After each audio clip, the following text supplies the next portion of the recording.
Assalamualaikum warahmatullahi wabarakatuh. Alhamdulillah, assalatu wassalamu ala rasulillah, wa la hawla wa la quwata illa billah, amma ba'du. Teman-teman, kelas Tarbiyah Ramadan Prisma At-Tin. Alhamdulillah, segala puncak syukur kita haturkan kepada Allah Subhanahu wa taala karena atas izinnya, atas perkenannya kita dapat berjumpa via online di sore hari ini dalam forum, dalam kajian yang insya Allah berkah dan berlimpah manfaat insya Allah hingga rangkaian di topik yang pertama ini sampai ke topik akhir nanti. Alhamdulillah, kita di 10 hari terakhir bulan Ramadan, teman-teman. Bulan Ramadan tahun ini yang berbeda dengan Ramadan-Ramadan sebelumnya, yang sebetulnya hati kecil kita ini sudah sangat rindu sekali untuk ke masjid, untuk tilawah, untuk berjumpa dengan teman, sahabat, rekan, itikaf di masjid, berkegiatan sebagaimana berkegiatan di Ramadan-Ramadan sebelumnya, tapi tahun ini kita dihimbau untuk di rumah saja. Mudah-mudahan kita diberikan petunjuk oleh Allah untuk bisa memilih sikap, bisa memilih keputusan yang menghindarkan kita dari musibah ini. Insya Allah mudah-mudahan kita disampaikan hingga akhir Ramadan dan Allah berkenan menyampaikan umur kita hingga ke Ramadan-Ramadan tahun berikutnya. Amin ya Rabbal Alamin. Salawat serta salam semoga tetap tersampaikan kepada Baginda Alam, kepada uswah teladan terbaik kita semua, Baginda Nabi Muhammad Sallallahu Alaihi Wasallam. Teman-teman, kelas Tarbiyah Ramadan ini secara umum dari awal sampai akhir saya melihat temanya adalah tentang keluarga, topik yang menarik, terutama bagi kita yang sekarang ini sedang ada di episode itu, episode siap-siap mengubah status ya, mengubah status dari sendiri jadi berdua, dari dulunya anak kemudian nanti jadi calon ayah atau calon ibu, jadi calon suami atau calon istri dulu ya, jangan lupa ya. Jangan tiba-tiba langsung lompat jadi ayah atau jadi ibu tanpa jadi suami atau jadi istri dulu. Topik bersama dengan saya adalah tentang mempersiapkan keluarga baru. Perkenalan singkat dulu sebentar teman-teman. Bagi yang baru berjumpa atau baru berkenalan dengan saya Ulum Asaif. Tinggal sekarang di Bandung, asli dari Subang, keluarga di Subang, dan di Subang sana sedang kami kelola pondok pesantren tidak besar, kecil saja, pondok pesantren yang memilih untuk belajar bersama dengan warga, belajar bersama dengan warga sekitar pondok. Insya Allah selama saya tidak tahu kita akan habis berapa puluh menit ke depan, akan ada bahasan-bahasan dan kita akan belajar bersama tentang mempersiapkan keluarga baru. Skemanya begini teman-teman, ada voice note dari saya seperti ini, lalu nanti di sela-selanya saya akan kirimkan beberapa picture, gambar-gambar yang untuk memudahkan kita memahami topik ini. Ya, insya Allah. Mari kita mulai untuk mempersiapkan keluarga baru. Saya akan mulai dari fenomena, teman-teman ya. Saya namakan yang sekarang ini fenomena 1, lalu nanti saya akan ceritakan fenomena 2. Jadi ada 2 fenomena yang mau saya ceritakan di awal kelas ini. Fenomena yang 1, fenomena yang pertama, begini. ABG ya, anak baru gede, zaman dulu tapi ya. Kalau sekarang udah jarang banget dengar istilah ABG. Makanya saya bilang zaman dulu ABG, kalau mereka ditanya nih, gimana sih caranya kalau mau nikah dan berkeluarga itu jawaban otomatis keluar gitu, tanpa dipikir-pikir dulu, tanpa dijeda-jeda dulu, itu otomatis jawabannya adalah, ya kalau mau nikah ya pacaran dulu lah, gitu. Jawaban otomatis dulu, orang dulu. ABG zaman dulu. Ya pacaran dulu lah. Lalu kalau ditanya lagi, loh kenapa harus pacaran? nanti jawabannya gini, ya kan supaya bisa saling kenal. Kalau udah kenal kan nanti nggak usah ada kaget-kaget. Nggak perlu kaget, loh kok laki gue gini, kok bini gue begini gitu. Itu jawaban mereka. Dan itu teori teman-teman ya. Itu cuma teori. Karena apa? Karena prakteknya udah nggak kehitung lagi jumlahnya, banyak banget.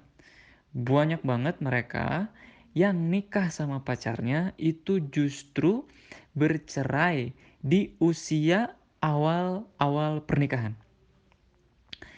Ini banyak banget. Padahal dulu itu pacaran itu bisa sampai 5 tahun. Itu 5 tahun pacaran udah kayak nyicil motor ya. Tapi pas udah nikah, pas udah halal, ikatan yang halal itu nggak nyampe 5 bulan udah cerai. Malah ada yang baru 5 minggu nikah udah selingkuh coba. Padahal nikahnya sama pacarnya yang katanya selama pacaran itu adalah untuk bisa saling mengenal, supaya nanti pernikahannya langgeng, nggak kaget-kaget. Ya. Baru 5 minggu udah selingkuh. Mungkin ya, ini mungkin aja dugaan saya ya, yang nikah lalu abis itu selingkuh, itu mungkin mikirnya ya pernikahan mirip kayak ikatan pacaran lah gitu. Yang kalau nanti putus, tinggal kasih coklat, kasih puisi, balikan lagi deh, nyambung lagi deh gitu ya. Di chatting dikit sama mantan, baper lagi deh gitu ya. Bikin story Instagram yang nge-viewsnya mantan, ya balik lagi deh, baper lagi deh, rasa-rasa yang dulu pernah ada. Padahal kan nggak gitu. Ikatan pernikahan, ikatan keluarga itu sama sekali nggak sama, bahkan beda banget dengan yang namanya pacaran atau ikatan pacaran itu. Bahkan pacaran itu bukan ikatan ya. Nggak gitu Ferguso. Karena kalau udah nikah itu udah bicara dua hamba Allah, bahkan sudah bicara dua keluarga besar. Jadi ada harkat martabat dua keluarga besar juga yang dipertaruhkan di situ. Jadi jangan main-main dengan ikatan pernikahan. Gitu ya. Ini fenomena pertama. Saya mau cerita fenomena pertama. Kalau ditanya, kalau mau nikah mempersiapkan keluarga baru gimana sih? Ada yang ngejawabnya ya pacaran lah. Supaya bisa saling kenal gitu. Supaya nanti nggak kaget-kaget. Ini fenomena dulu ya. Kita bahas fenomena dulu. Nah setelah ini saya masuk ke fenomena yang kedua. Lalu fenomena dua ya. Fenomena kedua nih. Ini bukan ABG zaman dulu. Ini pemuda zaman sekarang.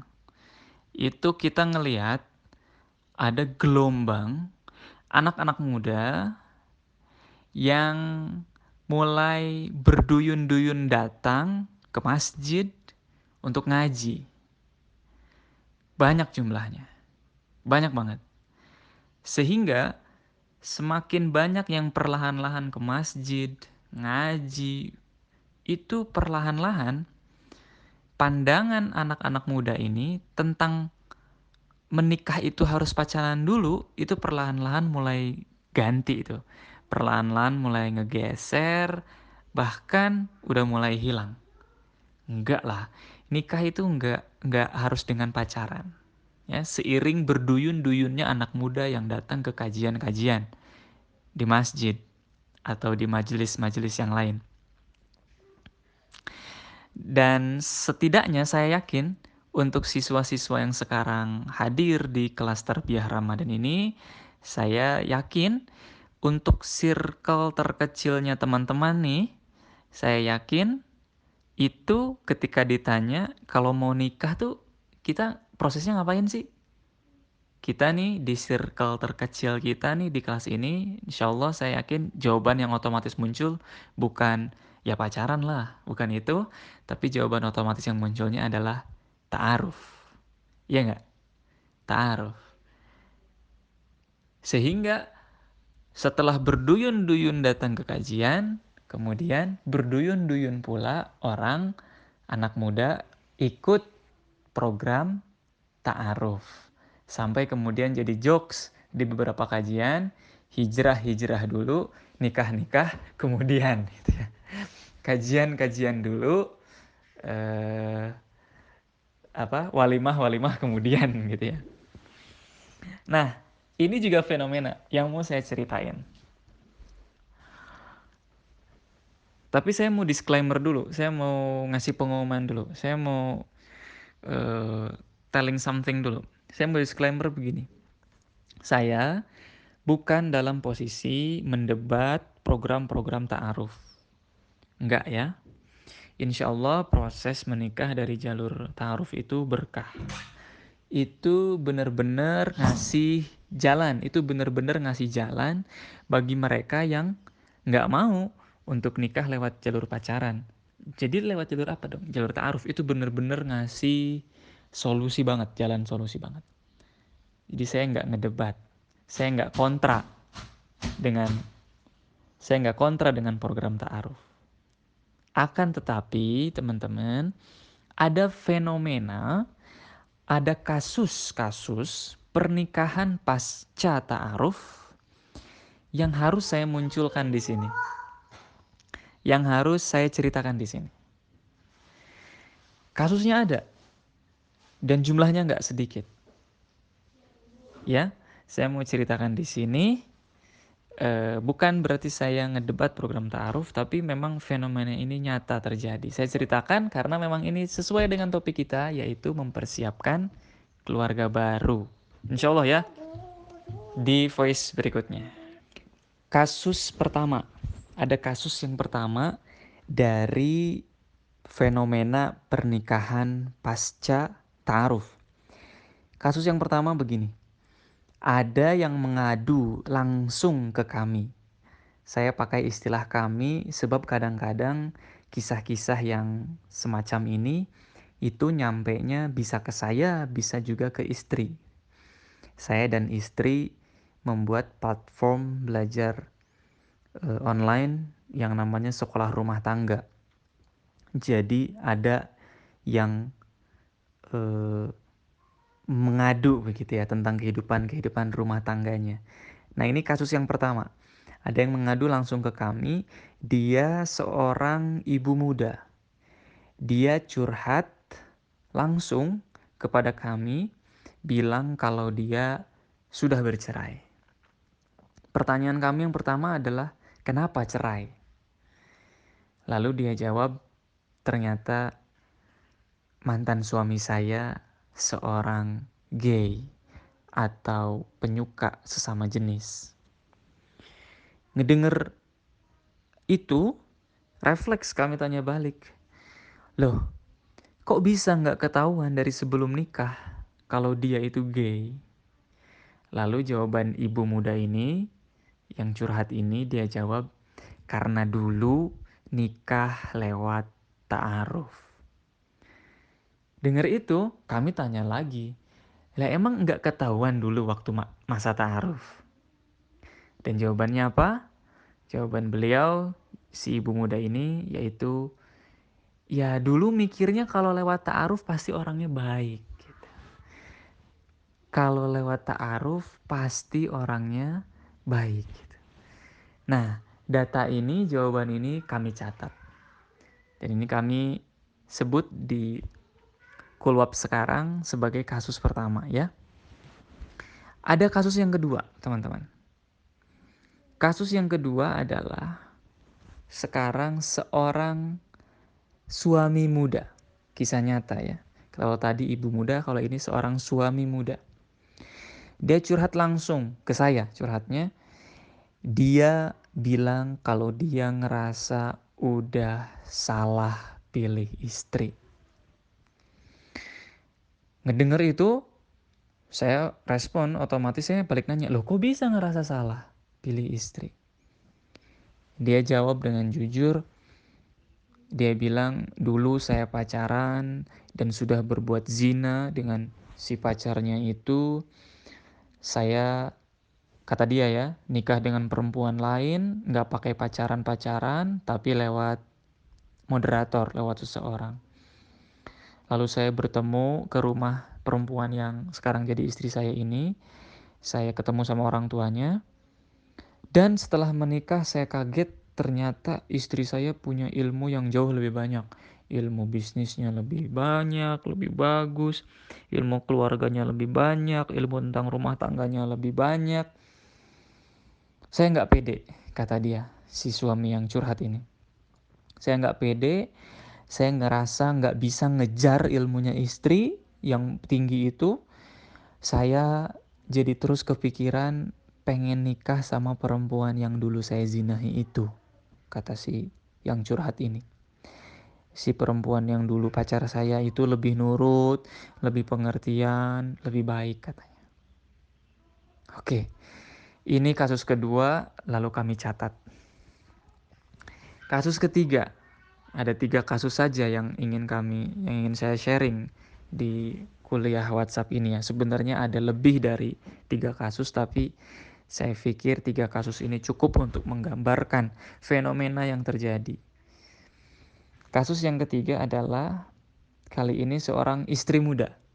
Istri muda curhat ke kami, dia bilang, aku udah nggak ada gairah lagi ke suami. Teman-teman paham maksudnya gairah ya? Dari awal nikah, kata dia, si istri muda ini, aku tuh emang gak ada rasa suka sama dia. Aku sekarang mikir gak apa-apa deh gak punya anak. Dan aku gak tahu sampai kapan ini rumah tangga bisa dipertahanin. Aku tuh cuma nunggu momennya aja. Buat kalau ada momennya itu tinggal aku yang gugat atau aku yang digugat cerai kayak gitu. Itu kata si istri muda ini. Kami balik nanya, otomatis responnya adalah kenapa bisa? Kok gitu nggak ada gairah? Kok itu pasti ada sebabnya. Lalu dijawab oleh si istri muda ini yang curhat ini. Dia bilang, aku tuh selalu ngajakin dia untuk belajar. Belajar ini yuk, ikutan kelas keluarga yang ini yuk, ikutan kelas rumah tangga yang ini yuk, datang ke family coaching yuk. Tapi dia tuh selalu nolak. Dia bilang, yang kayak gitu ngapain sih harus dipelajari gitu. Dia tuh usianya 10 tahun lebih tua dari aku, kata si istri yang curhat ini ya. Jadi karena dia udah senior, jadi dia ngerasa tuh udah tahu segalanya. Dia udah ngerti, udah paham, udah hatam semua tentang ilmu-ilmu keluarga. Padahal aku nih sebagai istri nanti kering. Aku nih nggak bahagia sama sekali jadi istrinya. Ngedenger itu, kami akhirnya tanya lagi. Ya kenapa bisa nikah dengan orang yang emang nggak disukai gitu? Kami tanya gitu. Dan dia bilang tadi aku nggak suka, nggak ada gairah bahkan dari sejak perjumpaan pertama. Ya kita nanya dong, kenapa bisa nikah dengan orang yang nggak disukai? Jawabnya dia apa? Ya kan dulu lewat ta'aruf. Aku pikir nggak apa-apa deh. Di awal nggak ada rasa suka juga. Nanti seiring waktu pasti jadi cinta. Ya, katanya gitu ya. Ini kisah nyata teman-teman ya. Oke, dengar jawaban itu kami catat lagi. Itu hanya 3 kasus dari sekian banyak kasus yang kami terima. Sekali lagi ya, saya mau sampaikan saya nggak anti sama sekali dengan program ta'aruf. Yang pernikahan pasca pacaran banyak banget yang gagal. Tapi pernikahan pasca ta'aruf juga secara objektif saya harus sampaikan kasus-kasusnya ada. Dan fenomena ini nyata, harus saya utarakan karena memang relate dengan topik kita yaitu mempersiapkan keluarga baru. Dan karena ada fenomena-fenomena semacam inilah justru kita akhirnya dikumpulkan kan di grup ini, di kelas ini. Karena memang ada fenomena ini, ada kasus ini. Insya Allah kita akan membahas bagaimana meresponnya, bagaimana mempersiapkannya, bagaimana menghadapinya insya Allah ya. Bersama dengan saya yang juga masih sama-sama belajar ini. Ayo kita masuk ke voice note berikutnya. Sekali lagi ya, saya wrap dulu nih, saya bungkus dulu yang tadi sudah saya sampaikan sebelum-sebelumnya. Bahwa ini dibungkus supaya nggak apa? Supaya nggak salah ngambil kesimpulan ya. Karena orang-orang itu bisa mudah menyanggah saya, itu bisa mudah membantah saya dengan bilang kayak gini. Saya nikah tuh sama pacar saya, tapi rumah tangga kami adem-adem aja tuh, anak kami banyak, romantis lagi gitu ya. Ya iya, memang ada. Kan saya sebutnya juga tadi itu fenomena. Artinya apa? Artinya tidak semua berlaku begitu. Tapi yang namanya fenomena itu bisa menggambarkan secara umum atau mayoritas. Kalau rumah tangga cuma nyari romantis, kalau rumah tangga cuma nyari kompak antara suami dan istri, nih ya teman-teman, kalau rumah tangga cuma nyari romantis, cuma nyari kompak, itu di Al-Quran juga ada suami istri yang kompak luar biasa, yang romantis banget di Quran, tapi si suami istri ini ternyata dilaknat mereka. Siapa mereka? Yaitu the couple Abu Lahab dan istrinya. Nih, saya kasih insert gambar dulu ya, supaya diingat. Teman-teman boleh share supaya jadi reminder sama-sama ya. Nih, saya kasih dulu insert gambarnya. Tabbat yada abi lahabin wa tab. Binasalah kedua tangan Abu Lahab dan benar-benar binasa dia. Ma aghna anhu maluhu wa ma kasab. Tidaklah berguna baginya hartanya dan apa yang dia usahakan. Sayasla naran dzata lahab. Kelak dia akan masuk ke dalam api yang bergejolak, yaitu neraka. Wa imra'atuhu hammalatal hatab. Dan begitu pula istrinya, pembawa kayu bakar, penyebar fitnah. Fi jidiha hablum mim masad. Di lehernya ada tali dari sabut yang dipintal. Jadi teman-teman, ini ada sepasang suami istri, the couple, yang disebutkan di Al-Quran.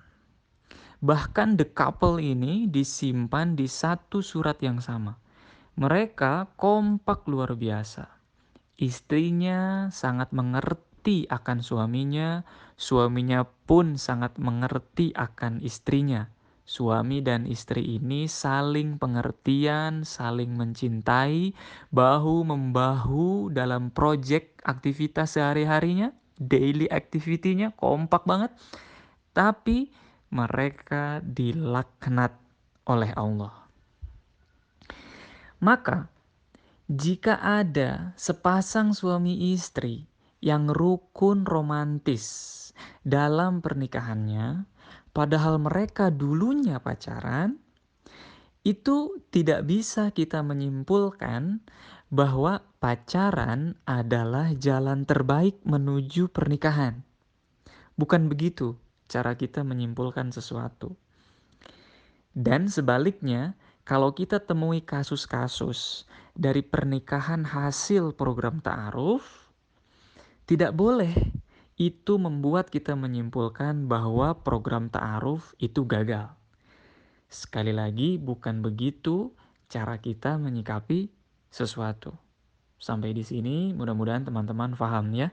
Ini penting menjadi dasar kita untuk kelas ini. Tolong untuk dicatat ini ya. Ini penting sekali teman-teman. Ini penting, tolong dicatat. Melalui jalur apa kita menuju mahligai pernikahan itu memang penting. Apakah kita memilih jalur yang mengundang berkah Allah Ta'ala, ataukah kita mengikuti jalur yang mengundang murka Allah? Memilih jalur berkah atau jalur murka itu penting. Dan pastikanlah teman-teman yang ada di sini memilih jalur yang mengundang berkah Allah. Amin. Akan tetapi teman-teman, ada hal lain yang juga penting. Bahkan mungkin hal ini jauh lebih penting. Apa itu? Yaitu satu, ini jauh lebih penting. Dengan siapa Anda menikah? Dan yang kedua, siapa Anda ini hingga Anda mengatakan Anda siap untuk menikah? Ini bahan renungan, teman-teman ya. Dengan siapa menikah dan siapa saya. Baik, sekarang saya mulai masuk ke pokok inti dari topik kita. Gimana sih caranya mempersiapkan keluarga baru itu? Saya mulai masuk ya. Bismillahirrahmanirrahim. Teman-teman, kalau kita buka literasi Islam dan kita baca atau dengar tradisi-tradisi dalam Islam, maka kita akan bertemu dengan yang prinsip ini. Kita akan ketemu bahwa setiap muslim yang akan memasuki episode baru dalam kehidupannya, apapun episodenya, maka muslim akan mempersiapkan dirinya dengan dua bekal utama, yaitu satu bekal takwa dan dua bekal ilmu. Nah, untuk bekal takwa saya akan singkat saja. Begini teman-teman, jangan sampai ketakwaan kita kepada Allah itu meningkat hanya pada saat kita sedang meminta jodoh saja. Pas lagi masa ta'aruf, tahajud kita rajin, sedekah kita brutal, tilawah kita sering, ke masjid gak pernah bolong, sama orang tua birrul walidainnya pol-polan. Full. Itu sebelum dapat jodoh.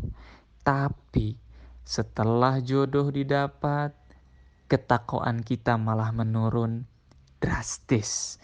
Setelah nikah, lisan malah jadi jarang zikir, ke masjid cuman hari Jumat doang, sedekah jadi pelit, ke orang tua cuek-cuek bebek. Jangankan tahajud, subuh aja kesiangan. Lalu, pas kita dapat masalah di dalam rumah tangga, dengan gegabah kita bilang, ini masalah rumah tangga ini karena saya pakai cara ta'aruf nih. Bukan begitu, Dilan. Milea. Kan gitu ya. Bisa jadi masalah-masalah dalam rumah tangga itu karena Allah Subhanahu wa Ta'ala itu lagi rindu sama kita untuk bisa kembali naik ketakwaan kita. Sebagaimana dulu waktu kita meminta jodoh. Jadi, ini pesan saya untuk bekal takwa. Sebelum nikah, takwa harus meningkat. Setelah nikah, takwa pertahankan, kalau bisa lebih meningkat lagi. Singkat saja untuk bekal takwa, karena saya akan lebih banyak membahas di bekal ilmu. Ya, siap-siap. Menuntut ilmu itu wajib bagi setiap muslim, dari buayan sampai liang lahat. Kita udah sering dengar ini ya. Sehingga saat kita hendak mempersiapkan keluarga baru, saat kita mau masuk ke mahligai pernikahan, maka kita pun wajib untuk menuntut ilmu sebagai bekal di episode hidup yang baru. Pertanyaannya lalu kan, ilmu apa yang wajib dipelajari? Nah, para ulama bersepakat bahwa ilmu yang fardu ain wajib dipelajari oleh setiap muslim adalah ilmu mengenal Allah atau ma'rifatullah. Nah, apakah kalau kita mau mempersiapkan keluarga baru, kita juga harus mencari ilmu mengenal Allah atau ma'rifatullah ini? Jawabannya yes, jelas, iya. Dan saya tambahkan nih, ada 3 dasar yang menjadi bekal ilmu untuk mempersiapkan keluarga. Jadi kalau topik kita gimana sih caranya mempersiapkan keluarga itu? 1 dengan bekal takwa, 2 dengan bekal ilmu. Nah, di bekal ilmu kita turunkan lagi, kita detailkan lagi, setidaknya ada 3 dasar ilmu yang harus kita kuasai sebagai bekal untuk mempersiapkan diri memasuki episode yang baru, berkeluarga. Apa 3 ilmu dasar itu? 1, ilmu mengenal Allah. 2, ilmu mengenal diri. 3, ilmu mengenal orang lain. Nah, nanti sedikit ya pembahasan di ilmu mengenal orang lain itu, nanti kita bisa pakai ilmu itu untuk mengenali pasangan atau calon pasangan. Kita juga bisa untuk mengenali anak keturunan kita kelak, dan dengan ilmu itu pula kita juga bisa untuk mengenali mertua atau calon mertua, sehingga hasil dari kita mengenali itu, kita jadi bisa memposisikan diri dengan tepat, bersikap dengan tepat sesuai dengan situasi, kondisi, dan dengan siapa kita sedang berinteraksi. Itu 3 dasarnya, dan saya akan bahas mulai dari sini satu persatu ya. Saya akan mulai bahas dulu dari ilmu mengenal Allah dan aplikasinya terhadap keluarga, lalu ilmu mengenal diri dan aplikasinya dengan kehidupan keluarga, dan ilmu mengenal orang lain serta aplikasinya dalam kehidupan keluarga. Bekal ilmu yang pertama untuk mempersiapkan keluarga baru adalah ilmu mengenal Allah atau ma'rifatullah. Teman-teman, ilmu mengenal Allah atau ma'rifatullah adalah ilmu yang wajib dimiliki oleh setiap muslim. Hukumnya bahkan fardu ain. Sesi kali ini, di kelas ini, bukan waktunya yang tepat untuk saya menjelaskan apa saja cabang-cabang ilmu ma'rifatullah itu. Karena topik kita secara umum bukan membahas kelas ma'rifatullah, tapi topik kita adalah mempersiapkan keluarga baru. Jadi saya mau langsung saja ke aplikasinya. Apa yang terjadi kepada seseorang yang dia punya cukup ilmu ma'rifatullah, ketika orang yang punya cukup ilmu ma'rifatullah ini, ketika dia sudah berkeluarga, apa yang akan terjadi? Sehingga kita bisa bersiap-siap, kita bisa punya gambarannya, kita bisa membekali diri. Di antaranya ya, berikut di antaranya. 1. Dalam kondisi yang normal, kondisi adem, kondisi rukun, maka orang yang punya ilmu ma'rifatullah, dia akan sadar sesadar-sadarnya bahwa kondisi rukun dan adem ayem di dalam rumah ini adalah nikmat dari Allah Subhanahu wa taala. Sehingga orang ini yang punya ilmu ma'rifatullah ini, dia akan bersyukur. Dan bukti syukurnya adalah dengan semakin taat, semakin takwa, semakin beramal soleh, semakin patuh lagi kepada Allah dan kepada Rasulullah. Itu satu di antara ya, yang punya ilmu ma'rifatullah ketika dia berkeluarga. Jadi dia akan bersyukur ketika diberikan kondisi yang adem. Yang kedua, dalam kondisi terjadi konflik. Teman-teman ya, tidak mungkin kita berumah tangga tanpa konflik. Semua rumah tangga, baik itu levelnya tinggi ataupun rendah, akan mengalami konflik. Dalam kondisi terjadi konflik, ada pertengkaran, baik itu konfliknya karena kesalahan dirinya atau kesalahan pasangannya, orang yang punya ilmu ma'rifatullah, dia akan cepat sekali melihat bahwa konflik dalam rumah tangga ini itu diundang oleh dosa-dosanya sendiri yang belum ditaubati. Sehingga sikap pertamanya dari orang yang punya ilmu ma'rifatullah, jika terjadi konflik rumah tangga, sikap pertamanya adalah muhasabah diri, dia segera beristighfar, segera bertaubat, dan sikap itu hanya lahir dari pemahamannya yang baik tentang Allah. Itu yang kedua, sikapnya ya. Yang kedua, ketika orang punya ilmu ma'rifatullah. Yang ketiga, Setelah melakukan muhasabah diri dan bertaubat, orang yang punya ilmu ma'rifatullah, dia nggak akan berat untuk meminta maaf. Dia nggak akan berat untuk pelan-pelan mengurai benang kusut permasalahan. Dia nggak akan berat untuk menyelesaikan konflik dalam rumahnya. Bukan malah lari. Dia nggak akan berat untuk berbuat yang terbaik kepada pasangannya atau kepada keluarganya, sebab pancaran atau pantulan atau dampak dari ilmu ma'rifatullah adalah mencontoh Rasulullah. Nabi Muhammad SAW bersabda, sebaik-baik kamu adalah yang paling baik akhlaknya kepada keluarganya. Dan aku, kata Rasul, adalah yang paling baik akhlaknya kepada keluargaku. Maka orang yang punya ilmu ma'rifatullah, buahnya, amalnya justru dia akan ringan untuk berbuat baik saat terjadi konflik. Ini berbeda dengan orang yang belum belajar atau belum mendalami secara dalam dan luas begitu ya, atau secara cukup ilmu ma'rifatullah. Rata-rata ketika konflik justru akan mendiamkan, justru jadi perang dingin istilahnya begitu, dan menganggap seolah-olah nanti juga akan baik dengan sendirinya. Orang yang punya ilmu ma'rifatullah enggak. Dia akan responsif, dia akan proaktif menyelesaikan masalah dalam rumah tangganya sepelik apapun.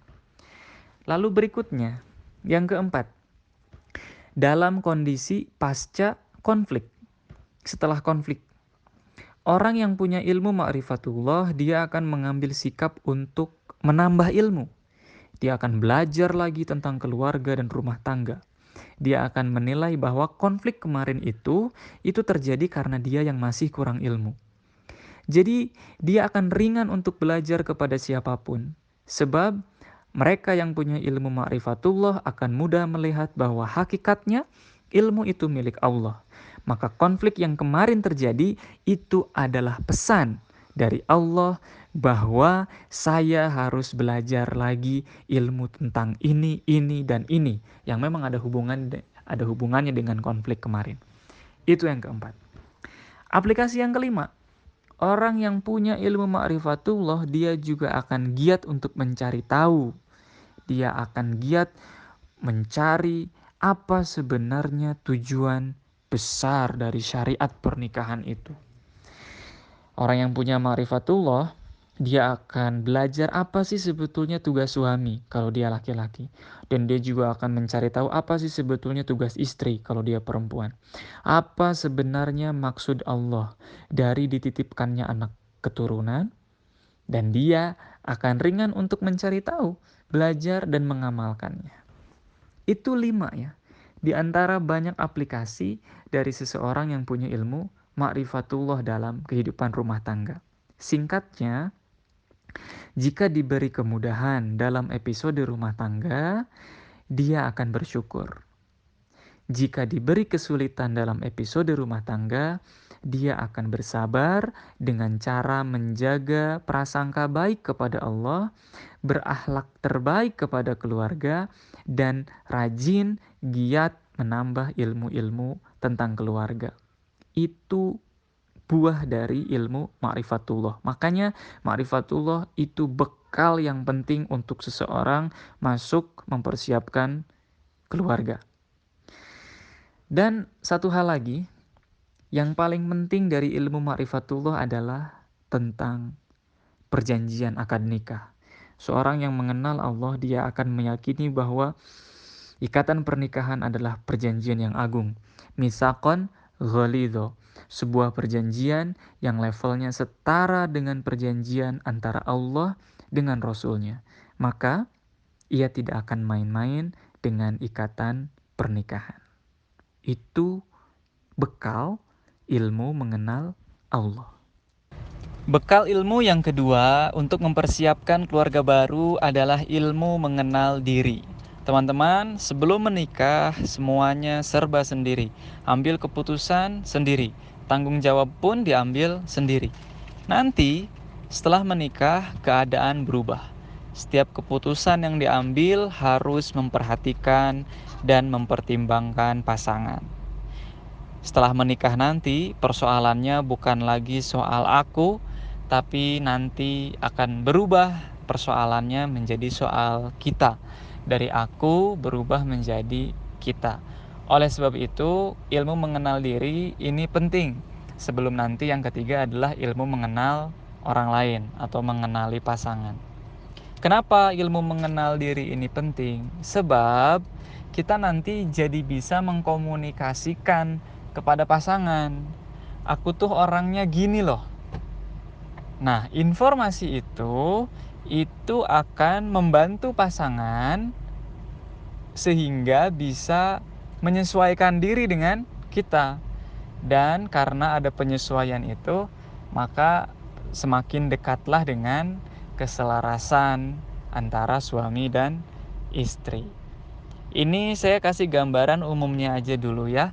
Untuk mengenal diri itu apa aja sih langkah-langkahnya? Langkah-langkahnya adalah dengan menjawab pertanyaan demi pertanyaan. Coba ya, tanyakan kepada diri sendiri, sudah seberapa kenal dengan diri sendiri? Silakan dijawab oleh masing-masing. 1. Apa yang paling penting buat saya? Jawab di notesnya masing-masing atau merenung juga boleh. Merenung dulu ya. 2. Apa yang paling ingin saya lakukan? 3. Masalah apa yang paling ingin saya selesaikan? 4. Hal apa yang paling membuat saya mudah tersinggung? Nah, ini info penting nih buat diketahui oleh pasangan nanti. 5.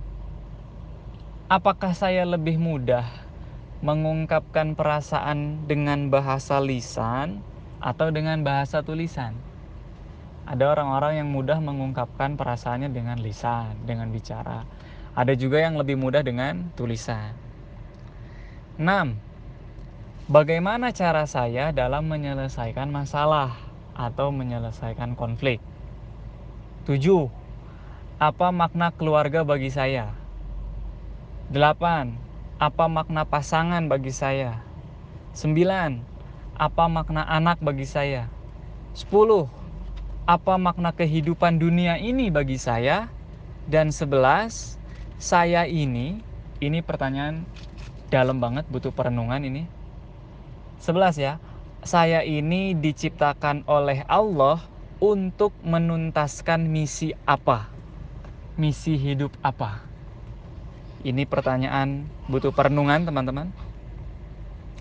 Silahkan dijawab, tidak harus sekarang, tapi ini niatkan sebagai bagian dari ikhtiar untuk memantaskan diri, mempersiapkan untuk punya keluarga baru.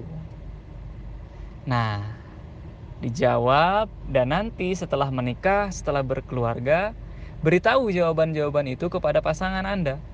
Supaya apa? Supaya hal itu nanti bisa membantu pasangan dalam beradaptasi untuk nyaman dan selaras berumah tangga dengan Anda.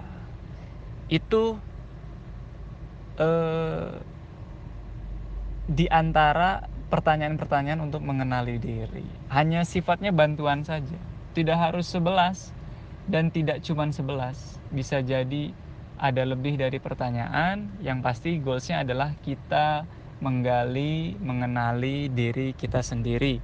Karena ini penting untuk menuju persiapan keluarga baru. Ilmu yang ketiga adalah ilmu mengenal orang lain. Ini juga ilmu yang tidak kalah pentingnya yang harus kita punya untuk mempersiapkan sebuah keluarga.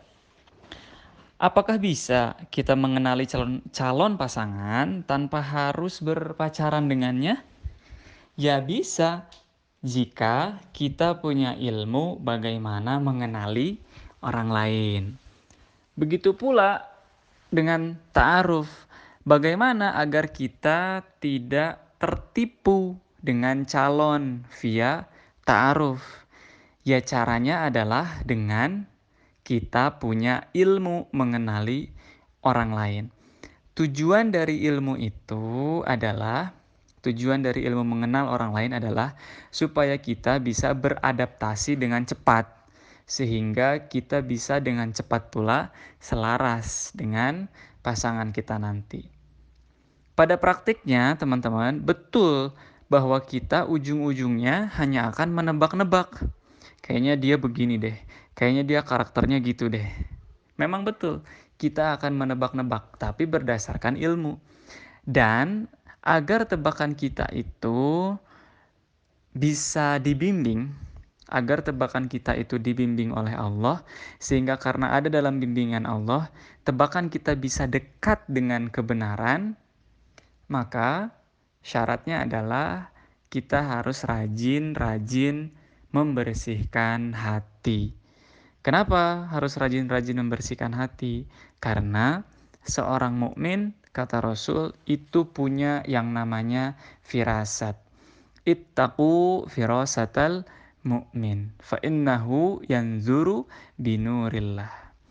Pertimbangkanlah olehmu firasatnya seorang beriman, sebab dia melihat dengan cahaya Allah. Hadis riwayat Tirmidzi. Jadi bersihkanlah hati ini sambil mempelajari bagaimana mengenali orang lain. Supaya apa? Supaya firasat yang kita punya tentang karakter seseorang itu bisa dibimbing melalui cahaya Allah. Bagaimana jika kita udah belajar ilmu tentang mengenali orang lain, tapi kita ngerasa nggak pede dengan firasat kita sendiri? Kayaknya hati saya nggak bersih-bersih banget deh untuk punya firasat yang lurus, yang benar gitu. Gimana? Nah, ini kita bisa bertanya kepada orang lain yang kita nilai beliau punya firasat yang tajam. Kita nilai beliau hatinya bersih, kita nilai beliau senantiasa dibimbing oleh Allah melalui ilham-ilham. Cerita sedikit teman-teman, tahun 2015, waktu itu saya belum bertemu dengan FA. FA itu inisial yang sekarang menjadi istri saya. Tahun 2015 saya diajak oleh bapak saya waktu dulu untuk bertemu dengan salah satu guru, salah satu gurunya bapak di pesantren dulu, yaitu Kiai Raufuddin Faqih dari Sidoarjo. Waktu bertemu dengan beliau, Kiai Rauf ini berpesan kepada saya, dan saya yakin ini pesannya lahir dari firasat beliau gitu. Beliau berpesan, cari pasangan yang mau berjuang bersama. Saya ingat-ingat tuh kalimat itu. Cari pasangan yang mau berjuang bersama. Sekian bulan berlalu setelah itu, ternyata saya berproses. Saya berproses dengan FA. Ternyata di dalam proses itu ada satu kalimat yang keluar dari FA waktu itu.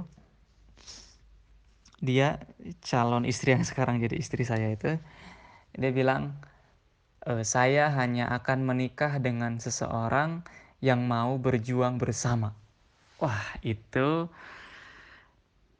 rasanya kayak dapat momen apa ya? Kayak dapat miracle gitu, kayak dapat sesuatu yang mencerahkan banget. FA nggak kenal dengan Kiai Rauf, saya pun nggak pernah cerita kalimat firasat Kiai Rauf itu ke FA, nggak pernah.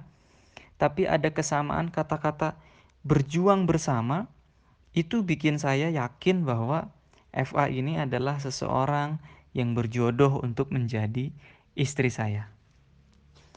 Jadi teman-teman, saya belajar bagaimana mengenali orang lain, saya belajar bagaimana membaca gestur tubuh, bagaimana pengaruh amal perbuatan, kebiasaan sehari-hari, aktivitas sehari-hari terhadap kondisi fisik gitu, terhadap raut muka, pancaran mata saya belajar, dan ilmu-ilmu yang lainnya yang berdasarkan pendekatan-pendekatan psikologis saya belajar. Dan ilmu mengenal orang lain itu di backup atau didampingi dengan firasat, dengan senantiasa membersihkan hati. Kalau kita ngerasa hati kita tidak cukup bersih untuk menangkap firasat yang benar, maka kita bisa bertanya kepada orang lain yang kita yakin beliau hatinya sangat bersih, jauh lebih bersih dari kita, dan kita mintakan apa firasat beliau tentang jodoh kita sendiri. Sekali lagi teman-teman, sebelum menikah, mungkin yang bisa kita lakukan hanyalah menebak-nebak karakter-karakter umumnya saja dari calon pasangan itu. Tidak akan mungkin kita bisa mengenal secara utuh, tapi kita bisa menangkap karakter-karakter umumnya. Akan tetapi, teman-teman, ini tolong dicatat. Setelah menikah, justru yang paling penting dari ilmu mengenali pasangan itu justru bukan mengetahui karakter umumnya. Setelah menikah, justru ternyata yang paling penting adalah bagaimana mengenali perasaan pasangan. Itu ternyata yang lebih penting. Apakah pasangan saat ini sedang marah? Apakah dia sedang sedih, bahagia, sedang lelah, sedang bosan, lagi kecewa? Ternyata itu yang lebih aplikatif, yang akan lebih sering ditantang, akan lebih sering di-challenge, lebih sering dibutuhkan untuk bisa membaca perasaan-perasaan itu. Kita mungkin tidak bisa 100% mengenali karakter pasangan, tapi untuk mengenali perasaan itu bisa dengan tepat dan bisa dengan cepat. Kuncinya apa? Untuk bisa mengenali perasaan pasangan dengan tepat itu hanya bisa jika kita punya rasa peduli. Saya ulangi ya. Setelah menikah, yang paling penting itu ternyata adalah bagaimana mengenali perasaan pasangan. Dan untuk bisa cepat dan tepat mengenali perasaan pasangan, ternyata kita butuh peduli. Oke, sampai sini dapat gambarannya ya. Jadi, jika saat ini teman-teman statusnya masih single sekarang nih ya, masih jomblo, masih sendiri, kalau ditanya apa yang bisa saya lakukan supaya nanti bisa pandai, bisa lihai memahami perasaan pasangan, maka jawabannya jelas. Dari sekarang, latih terus rasa peduli. Latihan peduli. Care. Be a person of care. Jadilah orang yang peduli. Jangan biarkan ada peristiwa lewat begitu saja di depan mata Anda yang terdengar oleh Anda. Jangan biarkan peristiwa-peristiwa itu lewat begitu saja tanpa Anda menyalakan rasa peduli. Lihat orang-orang sekitar, raba rasa, raba hati, tanyakan pada diri apa kira-kira yang sedang mereka rasakan. Jangan jadi orang yang apatis di masa single. Jangan jadi orang yang apatis di masa sendiri ini. Sebab menjadi orang apatis di sebelum menikah itu hanya akan membuat pasangan halal Anda nanti menderita berumah tangga dengan Anda. Catat ya. Terakhir teman-teman, sebelum sesi tanya jawab ya, itu juga kalau ada yang bertanya, terakhir kesimpulannya adalah keluarga yang baru itu harus kita persiapkan. Kita harus bersiap-siap untuk memasuki episode yang baru menjadi suami atau menjadi istri. Di antara bekal-bekal dasar untuk kita menyambut episode baru itu adalah yang pertama, takwa. Bekal takwa. Dan yang kedua adalah bekal ilmu. Di dalam bekal ilmu sendiri setidaknya ada 3 ilmu dasar untuk membuat kita nanti bisa segera cepat atau bisa tepat menunaikan peran atau amanah kita di dalam keluarga. Yaitu yang pertama ilmu ma'rifatullah. Silahkan teman-teman berguru kepada seseorang yang teman-teman nilai beliau memang adalah guru kehidupan teman-teman.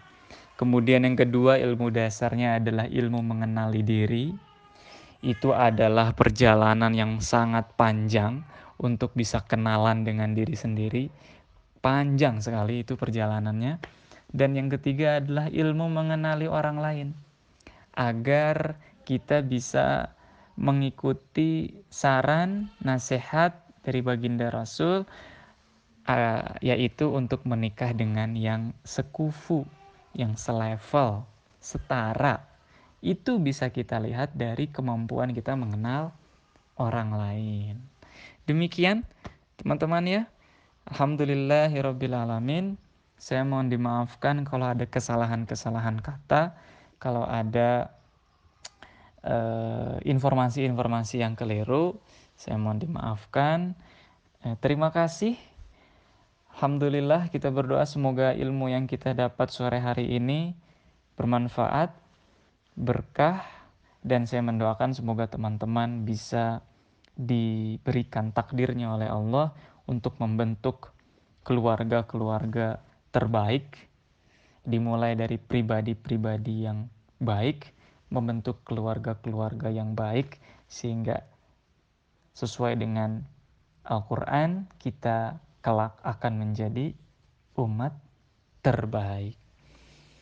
Alhamdulillahirrabbilalamin. Wallahu alam bisawab. Assalamualaikum warahmatullahi wabarakatuh.